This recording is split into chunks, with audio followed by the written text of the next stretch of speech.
எண்களுக்கு இடையே உள்ள தர்க்கவியல் தொடர்பை கொண்டு விடுபட்ட எண்ணை கண்டுபிடிக்க. இந்த கொடுக்கப்பட்ட அமைப்பை கவனிங்க. இந்த இடத்துல பார்த்தீங்கன்னா மொத்தம் 4 எண்கள் கொடுத்துருக்காங்க. இதுல இந்த சுற்றி உள்ள 3 எண்களை பயன்படுத்தி நடுவில் இருக்கக்கூடிய 4வது எண்ணை கண்டுபிடிக்க முயற்சி பண்ணலாம். 33ல இருந்து 11 கழிச்சிருங்க, 22. அதுல இருந்து 14 கழிச்சிருங்க, 8. ஆனா நமக்கு வேண்டியது 24. அப்ப இந்த 8ஓட ஒரு 3 பெருக்குங்க, 24. இதே அமைப்பு 2வது படத்துக்கும் பொருந்துமான்னு செக் பண்ணலாம்.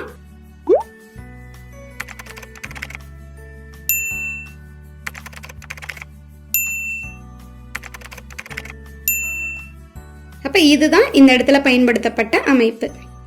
இதே அமைப்பை 3வது படத்துக்கும் பயன்படுத்துங்க.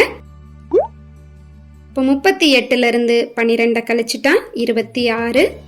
அதுல இருந்து 15 கழிச்சிட்டோம்னா 11. அதோட 3 பெருக்குனா 33.